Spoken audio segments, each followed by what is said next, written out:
Hi, my name's Desiree, and today I'll be talking about the different types of tissues.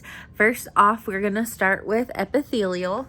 So with epithelial, you can have the main function of it is protection, secretion, absorption, and excretion. This is what you mainly see like with skin cells. They line pretty much respiratory passages and all that. Characteristics is they lack blood vessels, they can readily divide, and then the cells are tightly packed. So I shouldn't say most, but we have the different types of epithelial tissue, starting off with simple squamous, and that simply means that it's just a single layer, and then the squamous means they're flattened, tile-like shaped cells.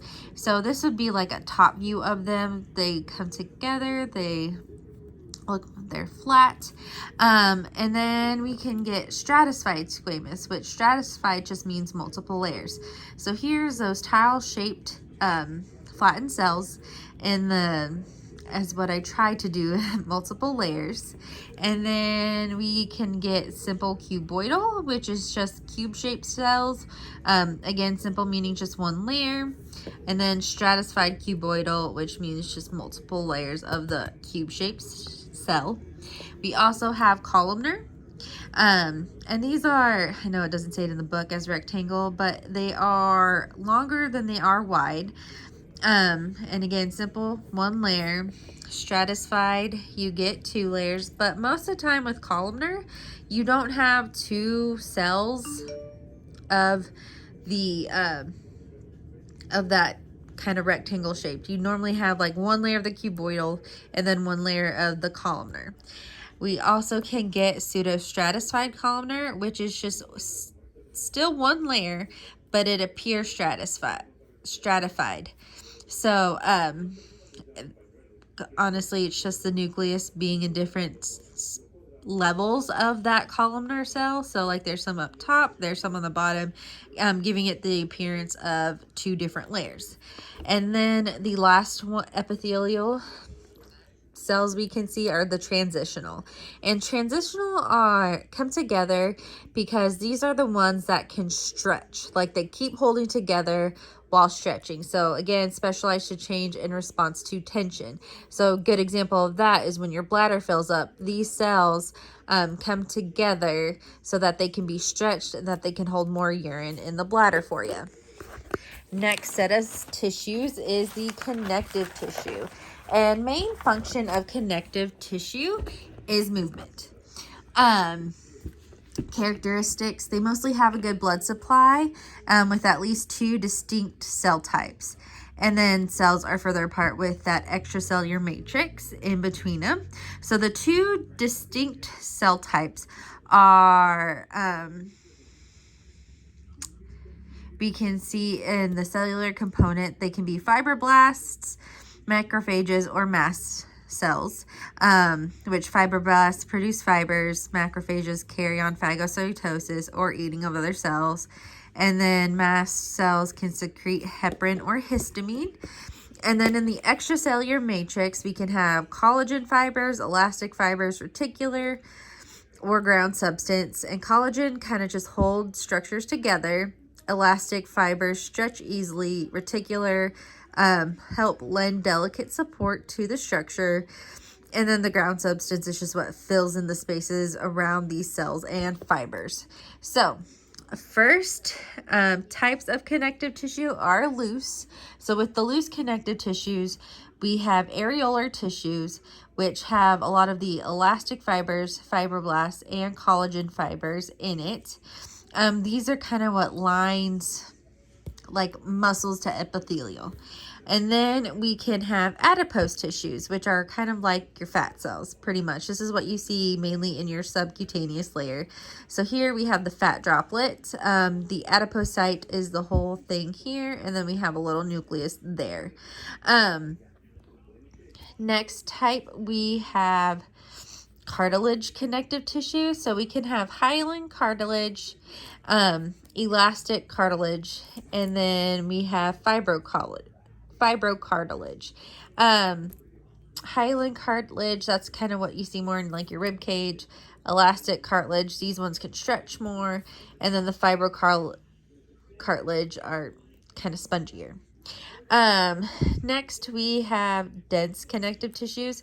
So these kind of look more like wavelengths. It's a lot of collagen. They're tightly packed together. Then we can have bone tissue, and then we have some blood cells, and this is my rough drawing of like a red blood cell. All right, on to muscle cells. So with the muscle tissue, we have 3 different types. But again, its main function is for movement, and then characteristics, it's able to generate forces in response to specific stimuli. So we have 3 different types. We have the skeletal, smooth, and cardiac. Starting with skeletal muscle, this is like kind of pretty much what all the muscles, like your biceps, triceps, all of that, they are striated and they're voluntary, which means you have to think about your movement. Like, you can't just grab something without your brain saying, hey, I want to move these muscles to pick up that pencil or to write. Smooth muscles, oh, and they're also striated, which means they just have like little lines in them. Now, smooth muscles, big component is they don't have those striations with it. This is like your small intestines. You don't have to think about this movement, so it's involuntary. Like your muscles in your small intestine and everything know what to do without you having to think about it. Like, I don't have to think about if I eat something that I have to push it through my digestive system. Which is good for us because we can sleep when that's happening. Third type of muscle tissue is cardiac tissue. Now, these ones are specialized. They have these intercalculated discs. They also have striations, and this is involuntary. They also kind of branch off together so that it kind of moves as one. Again, without us having to think about it, which is good for us because, again, if we're sleeping, we don't want to have to be thinking about keeping our heart pumping. Last type of tissue is the nervous tissue. Now, main function for nervous tissue, it is to conduct impulses. So for coordination, regulation, integration, and sensory reception. Characteristics, these cells kind of communicate with each other and other body parts so that we can receive and send stimuli to different body parts. So main type of cell is that this whole thing right here is a neuron. So in a neuron, it has the soma, which is the main part of that cell. This is where the nuclei is. And then we have that long axon with like little, I guess what I want to say is just like little fibers out here so that it can jump across, send signals to the body part. And then we also have on top of it or around the soma is dendrites, which receive the signals. And we want these dendrites closer to the nucleus because we want to be able to get those signals and then send a response. So we want to be able to, I guess, feel that signal first and then send responses. Also, we have neuroglial cells that go around it to kind of help protect this neuron. And that's mainly just like the nerve glue. So it's just all around the cell, trying to make sure that our responses are received. Where we mainly find nervous tissue would be in our brain, spinal cord, and nerves.